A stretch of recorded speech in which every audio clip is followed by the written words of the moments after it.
പ്രിയമുള്ളവരെ, നിങ്ങൾ കേട്ടുകൊണ്ടിരിക്കുന്നത് ബൈബിളിനെ ഇയർ. ഒരു വർഷം കൊണ്ട് വിശുദ്ധ ബൈബിൾ വായിച്ച് മനസ്സിലാക്കാൻ സഹായിക്കുന്ന ഈ ദൈവവചന വായനാ പദ്ധതി നിങ്ങളിലേക്ക് എത്തിക്കുന്നത് അസൻഷൻ. ഞാൻ ഡാനിയലച്ചൻ. വചനവായനയിലൂടെ ദൈവസ്വരം കേൾക്കാനും ദൈവത്തിൻ്റെ കണ്ണുകളിലൂടെ നമ്മുടെ ജീവിതത്തെ നോക്കിക്കാണാനും ബൈബിളിലൂടെ മനോഹരമായൊരു യാത്രയ്ക്ക് നിങ്ങളെ ഞാൻ ക്ഷണിക്കുകയാണ്. വിശുദ്ധ വേദപുസ്തകത്തിലെ 73 ഗ്രന്ഥങ്ങളിലായി പരന്നു കിടക്കുന്ന മനുഷ്യരക്ഷയുടെ മഹാസംഭവം ഒറ്റപ്രമേയമായി നാം വായിക്കുന്നതിന് നമ്മെ സഹായിച്ചത് the great adventure Bible time ലൈനാണ്. ഇന്ന് 347 ദിവസം. ഇന്നത്തെ വായനാഭാഗങ്ങൾ അപ്പസ്തോല പ്രവർത്തനങ്ങൾ അധ്യായം 26, എഫേസോസ് ലേഖനം അധ്യായങ്ങൾ 1 മുതൽ 3 വരെ, സുഭാഷിതങ്ങൾ അധ്യായം 29 വാക്യങ്ങൾ 18 മുതൽ 21 വരെ. നമുക്ക് വചനം വായിക്കാം.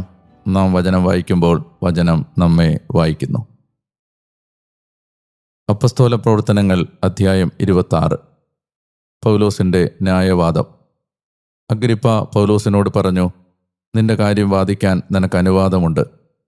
അപ്പോൾ പൗലോസ് കൈനീട്ടിക്കൊണ്ട് വാദിച്ചു, അഗ്രിപ്പ രാജാവേ, യഹൂദർ എൻ്റെ മേൽ ആരോപിക്കുന്ന എല്ലാറ്റിനെയും കുറിച്ച് ഇന്ന് ഞാൻ വാദിക്കുന്നത് നിന്റെ മുമ്പിലായതിൽ ഞാൻ അനുഗ്രഹീതനാണെന്ന് കരുതുന്നു.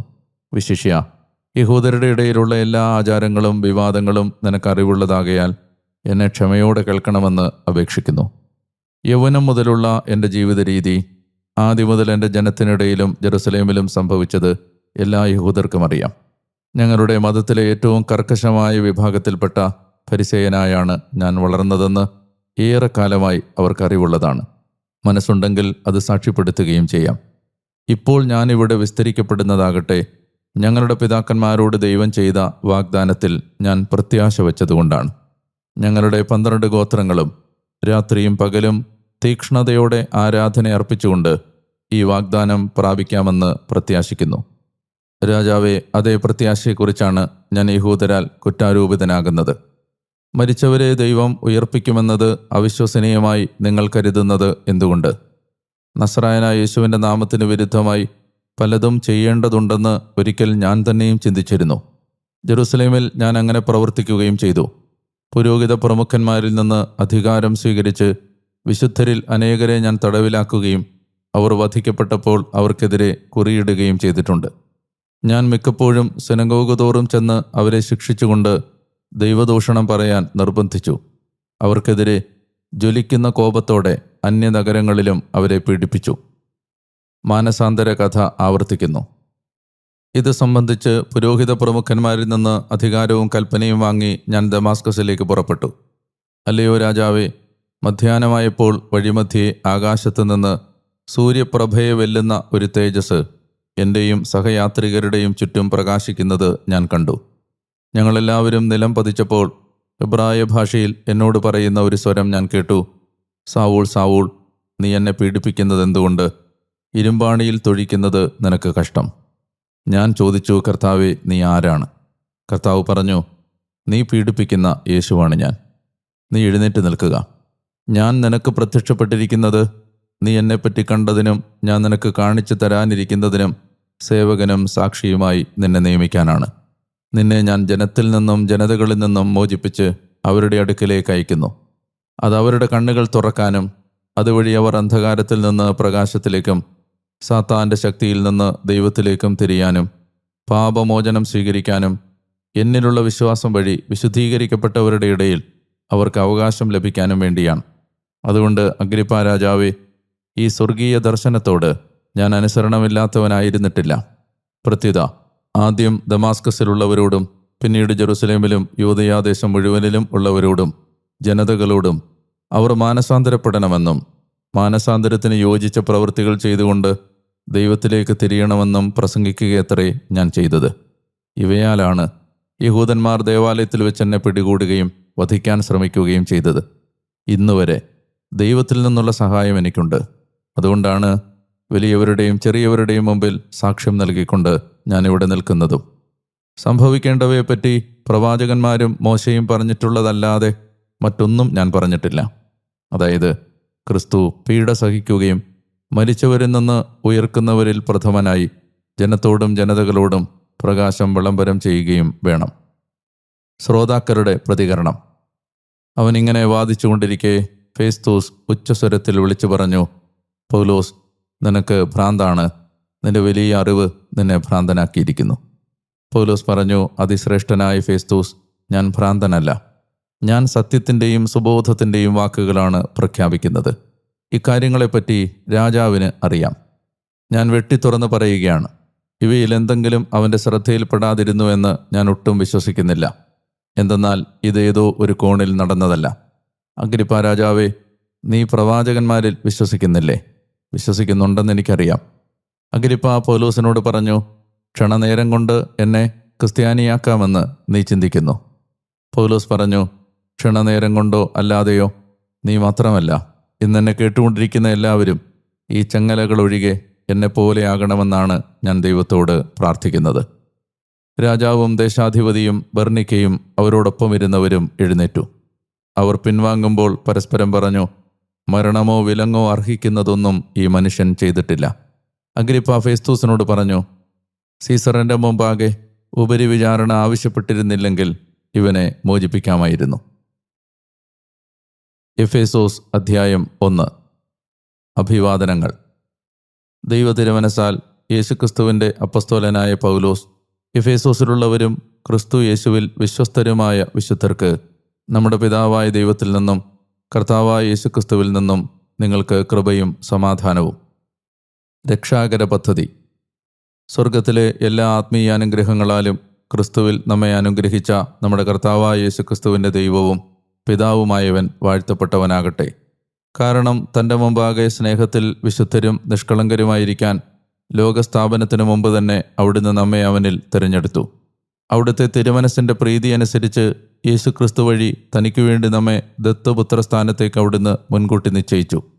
ഇത് തൻ്റെ പ്രിയപ്പെട്ടവനിലൂടെ നമ്മിൽ ചൊരിഞ്ഞ അവിടുത്തെ മഹത്വപൂർണമായ കൃപയുടെ പുകഴ്ചയ്ക്ക് വേണ്ടിയാണ്. അവനിൽ അവിടുത്തെ കൃപയുടെ സമ്പന്നതയ്ക്കൊത്ത് അവൻ്റെ രക്തം വഴിയുള്ള വീണ്ടെടുപ്പ്, അപരാധങ്ങളുടെ മോചനം നമുക്കുണ്ട്. ഇതവിടുന്ന് സമ്പൂർണ്ണ ജ്ഞാനത്താലും വിവേകത്താലും നമ്മിലേക്ക് വർഷിച്ചിരിക്കുന്നു. അവിടുന്ന് തൻ്റെ പ്രീതി അനുസരിച്ച് അവനിൽ നിശ്ചയിച്ച് നൽകിയ തിരുമനസ്സിൻ്റെ രഹസ്യം നമുക്ക് വ്യക്തമാക്കി തന്നു. സ്വർഗത്തിലും ഭൂമിയിലുമുള്ള സമസ്തവും ക്രിസ്തുവിൽ സമയത്തിൻ്റെ പൂർണ്ണതയിൽ ഏകീഭവിപ്പിക്കുന്ന പദ്ധതി. തൻ്റെ തിരുമനസ്സിൻ്റെ തീരുമാനപ്രകാരം എല്ലാം നിറവേറ്റുന്ന അവിടുത്തെ പദ്ധതി അനുസരിച്ച് മുൻകൂട്ടി നിശ്ചയിക്കപ്പെട്ടവരായി ഞങ്ങൾ അവനിൽ തിരഞ്ഞെടുക്കപ്പെട്ടു. ഇത് ക്രിസ്തുവിൽ മുമ്പേ പ്രത്യാശയർപ്പിച്ച ഞങ്ങൾ അവൻ്റെ മഹത്വപൂർണമായ പുകഴ്ചയ്ക്ക് വേണ്ടി ആയിരിക്കുന്നതിനാണ്. അവനിൽ നിങ്ങളും സത്യത്തിൻ്റെ വചനമായ നിങ്ങളുടെ രക്ഷയുടെ സുവിശേഷം കേട്ട് അവനിൽ വിശ്വസിച്ച് വാഗ്ദാനം ചെയ്യപ്പെട്ട പരിശുദ്ധാത്മാവാൽ മുദ്രിതരാക്കപ്പെട്ടിരിക്കുന്നു. അവിടുത്തെ മഹത്വത്തിൻ്റെ പുകഴ്ചയ്ക്കായി വീണ്ടെടുപ്പ് സ്വന്തമാക്കാനുള്ള നമ്മുടെ അവകാശത്തിൻ്റെ അച്ചാരമാണ് പരിശുദ്ധാത്മാവ്. ക്രിസ്തു മഹോന്നതൻ. അതിനാൽ ഞാനും കർത്താവായ യേശുവിലുള്ള നിങ്ങളുടെ വിശ്വാസത്തെയും എല്ലാ വിശുദ്ധരോടുമുള്ള സ്നേഹത്തെയും കുറിച്ച് കേട്ട് എൻ്റെ പ്രാർത്ഥനകളിൽ ഓർത്ത് നിങ്ങളെ പ്രതി കൃതജ്ഞത അർപ്പിക്കുന്നതിൽ നിന്ന് വിരമിക്കുന്നില്ല. നമ്മുടെ കർത്താവായ യേശുക്രിസ്തുവിൻ്റെ ദൈവം, മഹത്വത്തിൻ്റെ പിതാവ്, ജ്ഞാനത്തിൻ്റെയും തന്നെക്കുറിച്ചുള്ള അറിവിൻ്റെ വെളിപാടിൻ്റെയും ആത്മാവിനെ നിങ്ങൾക്ക് നൽകട്ടെ. അവിടുത്തെ വെളിയുടെ പ്രത്യാശ എന്തെന്ന്, വിശുദ്ധരിലുള്ള അവിടുത്തെ മഹത്വപൂർണമായ അവകാശത്തിൻ്റെ സമ്പന്നത എന്തെന്ന് നിങ്ങൾ കാണാൻ നിങ്ങളുടെ ഹൃദയത്തിൻ്റെ കണ്ണുകൾ പ്രകാശിതമാക്കി. വിശ്വസിക്കുന്നവരായ നമ്മിലേക്കുള്ള അവിടുത്തെ വല്ലഭത്വമാർന്ന കരുത്തിൻ്റെ പ്രവർത്തനാനുസൃതം അവിടുത്തെ അപരിമേയമായ ശക്തിയുടെ മഹനീയത എന്തെന്ന്, മരിച്ചവരിൽ നിന്ന് അവനെ ഉയർപ്പിച്ച് സ്വർഗത്തിൽ അവിടുത്തെ വലത്തുവശത്തിരുത്തി ക്രിസ്തുവിൽ അവിടുന്ന് പ്രകടമാക്കി. എല്ലാ ആധിപത്യങ്ങൾക്കും അധികാരങ്ങൾക്കും ശക്തികൾക്കും പ്രഭുത്വങ്ങൾക്കും ഈ യുഗത്തിൽ മാത്രമല്ല വരാനിരിക്കുന്നതിലും അറിയപ്പെടുന്ന എല്ലാ നാമങ്ങൾക്കും ഉപരിയായി അവിടുന്ന് എല്ലാറ്റിനെയും അവൻ്റെ പാദങ്ങൾക്ക് കീഴിലാക്കുകയും അവനെ എല്ലാറ്റിനും മേൽ ശിരസായി സഭയ്ക്ക് നൽകുകയും ചെയ്തു. ഇത് അവൻ്റെ ശരീരമാണ്, എല്ലാറ്റിലും എല്ലാം പൂർത്തിയാക്കുന്ന അവൻ്റെ പൂർണ്ണതയാണ്. എഫേസോസ് അധ്യായം 2. രക്ഷ, ദൈവികദാനം. നിങ്ങളുടെ അപരാധങ്ങളാലും പാപങ്ങളാലും നിങ്ങൾ മൃതരായിരിക്കെ ഇവയിൽ അനുസരണക്കേടിൻ്റെ മക്കളിൽ പ്രവർത്തിക്കുന്ന അരൂപിയായ അന്തരീക്ഷ ശക്തിയുടെ അധീശനെ അനുസരിച്ച് ഈ ലോകത്തിൻ്റെ ഗതിയനുസരിച്ച് നിങ്ങൾ ഒരിക്കൽ ചരിച്ചു. ജഡത്തിൻ്റെയും ഭാവനകളുടെയും ഇംഗിതങ്ങൾ നിവർത്തിച്ചുകൊണ്ട് അവരോടൊപ്പം നാമെല്ലാം ഒരിക്കൽ നമ്മുടെ ജഡത്തിൻ്റെ മോഹങ്ങളിൽ ജീവിച്ചിട്ടുണ്ട്. നമ്മളും മറ്റുള്ളവരെ പോലെ സ്വാഭാവികമായി ക്രോധത്തിൻ്റെ മക്കളായി. എന്നാൽ കരുണാസമ്പന്നനായ ദൈവം നമ്മെ സ്നേഹിച്ച അവിടുത്തെ വലിയ സ്നേഹത്താൽ അപരാധങ്ങൾ മൂലം നമ്മൾ മരിച്ചവരായിരിക്കെ ക്രിസ്തുവിനോടുകൂടെ നമ്മെ ജീവിപ്പിച്ചു. കൃപയാലാണ് നിങ്ങൾ രക്ഷിതരായത്. ക്രിസ്തു യേശുവിനോടുകൂടെ ഉയർപ്പിച്ച് നമ്മെ സ്വർഗത്തിൽ ഒപ്പമിരുത്തി അവിടുന്ന് യേശുക്രിസ്തുവിൽ നമ്മോട് കാട്ടിയ ദയയിലെ അപരിമേയമായ കൃപാസമൃദ്ധി വരാനിരിക്കുന്ന കാലങ്ങളിൽ വ്യക്തമാക്കാനാണിത്. എന്തെന്നാൽ കൃപയാൽ നിങ്ങൾ രക്ഷിതരായിരിക്കുന്നത് വിശ്വാസം വഴിയാണ്. ഇത് നിങ്ങളിൽ നിന്നല്ല, ദൈവത്തിൻ്റെ ദാനമാണ്. പ്രവൃത്തികളിൽ നിന്നല്ല, ആരും അഹങ്കരിക്കാതിരിക്കാനാണിത്. കാരണം നാം അവിടുത്തെ കരവേലയാണ്. ദൈവം മുൻകൂട്ടി ഒരുക്കിയ സൽപ്രവൃത്തികൾക്കായി നാം ക്രിസ്തു യേശുവിൽ സൃഷ്ടിക്കപ്പെട്ടവരാണ്. അവയിൽ നാം ചരിക്കേണ്ടതിനാണിത്. എല്ലാവരും ക്രിസ്തുവിൽ ഒന്ന്. അതുകൊണ്ട് ഓർക്കുക, ശാരീരികമായി ജനതകളായിരുന്നപ്പോൾ ശരീരത്തിൽ കൈകൊണ്ട് ചെയ്ത പരിച്ഛേദനമുള്ളവരെന്ന് കരുതപ്പെടുന്നവരാൽ നിങ്ങൾ അപരിച്ഛേദിതർ എന്ന് വിളിക്കപ്പെട്ടവരാണ്. ആ സമയത്ത് നിങ്ങൾ ക്രിസ്തുവില്ലാതെ ഇസ്രായേലിൻ്റെ പൗരത്വത്തിന് അന്യരായവരും വാഗ്ദാനത്തിൻ്റെ ഉടമ്പടികൾക്ക് അപരിചിതരും പ്രത്യാശാരഹിതരും ലോകത്തിൽ നിരീശ്വരരുമായിരുന്നു. എന്നാൽ ഇപ്പോൾ അന്ന് വിദൂരസ്ഥരായിരുന്ന നിങ്ങൾ ക്രിസ്തു യേശുവിൽ ക്രിസ്തുവിൻ്റെ രക്തത്തിൽ സമീപസ്ഥരായിരിക്കുന്നു. എന്തെന്നാൽ അവനാണ് നമ്മുടെ സമാധാനം. അവൻ തൻ്റെ ശരീരത്തിൽ ഇരുകൂട്ടരെയും ഒന്നാക്കുകയും ശത്രുതയാകുന്ന വിഭജനം അതിൽ തകർക്കുകയും ചെയ്തു. ചട്ടങ്ങളുടെ കൽപ്പനയടങ്ങുന്ന നിയമം ഇല്ലാതാക്കി തന്നിൽ ഇരുകൂട്ടരെയും പുതിയ മനുഷ്യരാക്കി രൂപം കൊടുത്ത് അവൻ സമാധാനം സ്ഥാപിച്ചു. കുരിശുവഴി തന്നിൽ ശത്രുത നിഗ്രഹിച്ച് ഒരു ശരീരത്തിൽ ഇരുകൂട്ടരെയും ദൈവത്തോട് അനുരഞ്ജിപ്പിക്കുന്നതിന് വേണ്ടിയാണിത്. അവൻ വന്ന് വിദൂരസ്ഥരായി നിങ്ങളോട് സമാധാനം പ്രസംഗിച്ചു, സമീപസ്ഥരോടും സമാധാനം പ്രസംഗിച്ചു. കാരണം അവനിലൂടെ നമ്മൾ ഇരുകൂട്ടർക്കും ഒരേ ആത്മാവിൽ പിതാവിങ്കിലേക്ക് പ്രവേശനമുണ്ട്. അതിനാൽ ഇനിമേൽ നിങ്ങൾ അപരിചിതരോ പരദേശികളോ അല്ല, പ്രത്യുത വിശുദ്ധരുടെ സഹപൗരരും ദൈവത്തിൻ്റെ കുടുംബാംഗങ്ങളുമാണ്. അപ്പസ്തോലന്മാരുടെയും പ്രവാചകന്മാരുടെയും അടിത്തറമേൽ പണിതുയർത്തപ്പെട്ടവരാണ് നിങ്ങൾ. അതിന് മൂലക്കല്ലോ ക്രിസ്തു യേശുവും. അവനിൽ ഭവനമാകെ സമന്വയിക്കപ്പെട്ട് കർത്താവിൽ വിശുദ്ധ മന്ദിരമായി വളരുന്നു. അവനിൽ നിങ്ങളും ദൈവത്തിൻ്റെ വാസസ്ഥലമായി ആത്മാവിൽ ഒന്നിച്ചു പണിയപ്പെടുന്നു. എഫേസോസ് അധ്യായം 3. ജനതകളുടെ അപ്പസ്തോലൻ. ഇക്കാരണത്താൽ ജനതകളായ നിങ്ങളെ പ്രതി ക്രിസ്തുയേശുവിൻ്റെ തടവുകാരനായിരിക്കുന്ന പൗലോസായ ഞാൻ നിങ്ങൾക്ക് വേണ്ടിയുള്ള ദൈവകൃപയുടെ കാര്യസ്ഥത നൽകപ്പെട്ടവനാണെന്ന് നിങ്ങൾ കേട്ടിട്ടുണ്ടല്ലോ. ഞാൻ മുമ്പ് ചുരുക്കി എഴുതിയിട്ടുള്ള പോലെ വെളിപാട് വഴിയാണ് ഈ രഹസ്യം എനിക്ക് വ്യക്തമാക്കപ്പെട്ടത്. അപ്രകാരം നിങ്ങൾ വായിക്കുമ്പോൾ ക്രിസ്തുവിൻ്റെ രഹസ്യത്തിലുള്ള എൻ്റെ ഉൾക്കാഴ്ച നിങ്ങൾക്ക് മനസ്സിലാക്കാൻ കഴിയും. ഇപ്പോൾ അവൻ്റെ വിശുദ്ധ അപ്പസ്തോലന്മാർക്കും പ്രവാചകന്മാർക്കും ആത്മാവാൽ വെളിപ്പെടുത്തപ്പെട്ട പോലെ മറ്റു തലമുറകളിലെ മനുഷ്യമക്കൾക്ക് ഇത് വ്യക്തമാക്കപ്പെട്ടിട്ടില്ല. അതായത് സുവിശേഷം വഴി ജനതകൾ ക്രിസ്തുയേശുവിൻ്റെ കൂട്ടവകാശികളും ഒരേ ശരീരവും വാഗ്ദാനത്തിൽ ഭാഗഭാക്കുകളുമാകുന്നു. അവൻ്റെ ശക്തിയുടെ പ്രവർത്തനത്താൽ എനിക്ക് നൽകപ്പെട്ട ദൈവത്തിൻ്റെ കൃപാദാനത്താൽ ഞാൻ സുവിശേഷത്തിൻ്റെ ശുശ്രൂഷകനായി.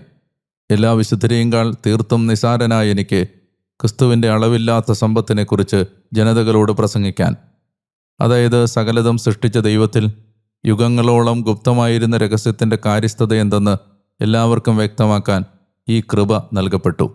ആകാശങ്ങളിലുള്ള ശക്തികൾക്കും അധികാരങ്ങൾക്കും സഭയിലൂടെ ദൈവത്തിൻ്റെ ബഹുമുഖ ജ്ഞാനം ഇപ്പോൾ അറിയിക്കപ്പെടുന്നതിന് വേണ്ടിയാണിത്. നമ്മുടെ കർത്താവായ ക്രിസ്തു യേശുവിൽ അവിടുന്ന് നിറവേറ്റിയ നിത്യമായ ഉദ്ദേശ്യത്തിന് അനുസൃതമായാണിത്.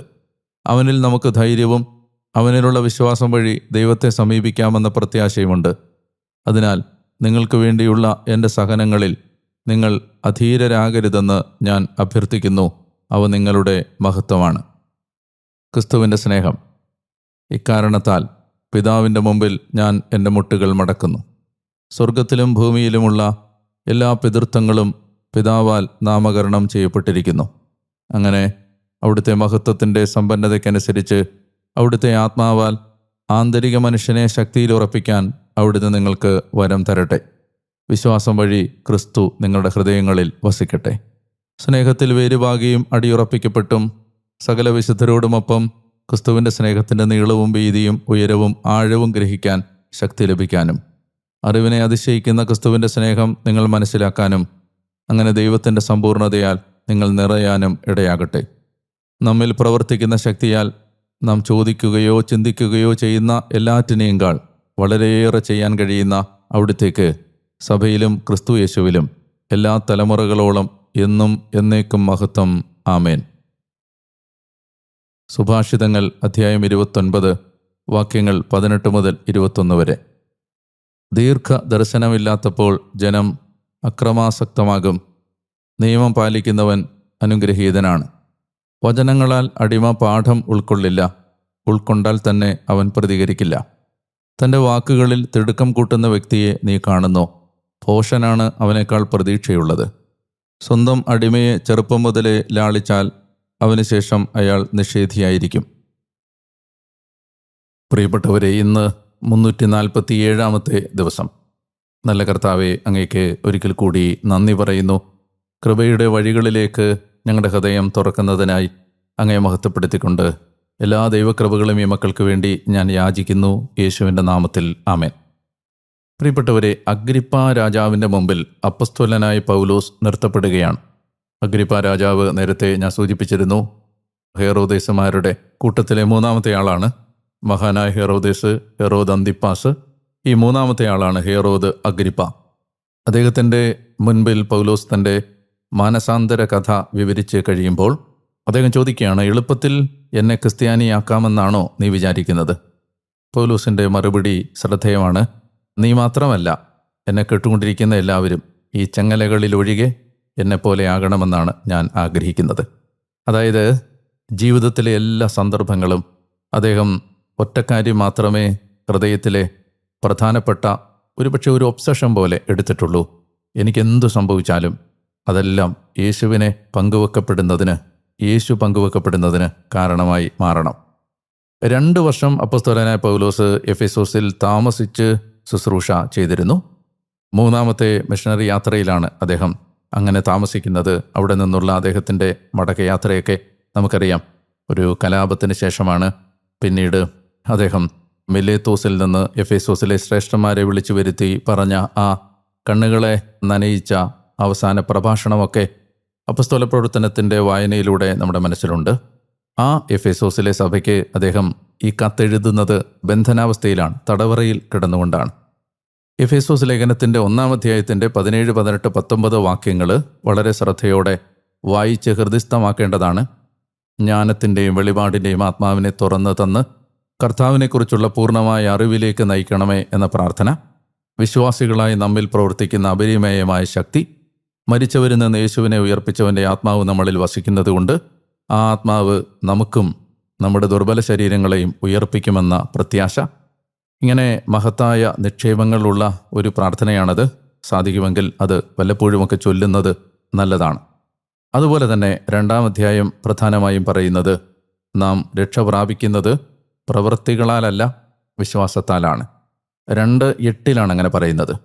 അതുകൊണ്ട് പ്രവൃത്തികൾ ആവശ്യമില്ല എന്നൊരു ധ്വനി വരാനിടയുള്ളതുകൊണ്ട് 10-ാം അധ്യായത്തിൽ പറയുന്നുണ്ട്, പ്രവൃത്തികളാലല്ല, പ്രവൃത്തികൾക്കായാണ്. We are not saved by works but for works. പ്രവൃത്തികൾക്ക് വേണ്ടിയാണ്, നാം ചെയ്യാൻ വേണ്ടി ദൈവം മുൻകൂട്ടി ഒരുക്കിയ സൽപ്രവൃത്തികൾക്കായാണ് നാം ക്രിസ്തുവിൽ സൃഷ്ടിക്കപ്പെട്ടതും ക്രിസ്തുവിൽ രക്ഷിക്കപ്പെട്ടതും.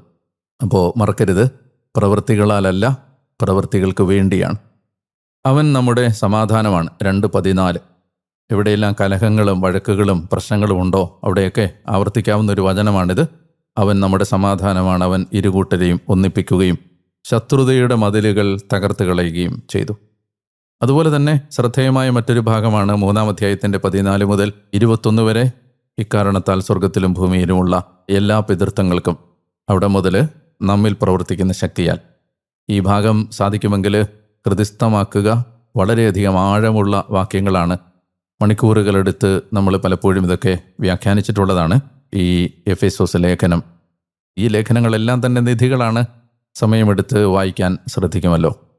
അവിടെ ശ്രദ്ധേയമായ 2-3 കാര്യങ്ങൾ ഒന്ന് മനസ്സിലാക്കാനുണ്ട്. ഒന്നാമത്തേത്, എല്ലാ പിതൃത്വങ്ങളുടെയും ഉറവിടം ദൈവമാണ്, പിതാവാണ്. അതായത് എവിടെയെല്ലാം നിങ്ങൾ ഒരു അപ്പനാകുന്നുണ്ടെങ്കിൽ, അല്ലെങ്കിൽ ആരെങ്കിലും നിങ്ങൾക്ക് അപ്പനായിട്ടുണ്ടെങ്കിൽ, അപ്പനാവുക എന്ന ആ നന്മ അയാൾ സ്വീകരിച്ചത് പിതാവായ ദൈവത്തിൽ നിന്നാണ്. അതായത് ലോകത്തിൻ്റെ മുഴുവൻ പിതാവ് നമ്മുടെ സ്രഷ്ടാവായ ദൈവമാണ്. ദൈവം നമ്മുടെ അപ്പനാണ്. അതുകൊണ്ട് ആവാ പിതാവേ എന്ന് വിളിക്കുന്ന ആ പുത്രൻ്റെ ആത്മാവിനെ നിക്ഷേപിച്ചു എന്ന് നമ്മൾ ഗലാത്യ ലേഖനത്തിൽ വായിച്ചല്ലോ. നന്മ നിറഞ്ഞ അനുഗ്രഹം നിറഞ്ഞ ഒരു ദിവസം നിങ്ങൾക്ക് ഉണ്ടാകട്ടെ എന്ന് ഞാൻ പ്രാർത്ഥിക്കുന്നു. കർത്താവ് നിങ്ങളെ അനുഗ്രഹിക്കട്ടെ. നാളെ വീണ്ടും ഈ വചനസ്വരവുമായി നിങ്ങളുടെ അടുത്തേക്ക് എത്തും വരെ മറക്കരുത്, ഞാൻ ഡാനിയേലച്ചൻ, ഞാൻ നിങ്ങൾക്ക് വേണ്ടി പ്രാർത്ഥിച്ചുകൊണ്ടേയിരിക്കുന്നു. അതുവരെ സ്നേഹിക്കാം, പ്രാർത്ഥിക്കാം, ഈശോയെ പങ്കുവെക്കാം. പിതാവായ ദൈവത്തിൻ്റെ സ്നേഹവും ഏകജാതൻ്റെ കൃപയും പരിശുദ്ധാത്മാവിൻ്റെ സഹവാസവും നിങ്ങളോടും നിങ്ങളുടെ കുടുംബങ്ങളോടും കൂടെ ഉണ്ടാവട്ടെ. ആമേൻ.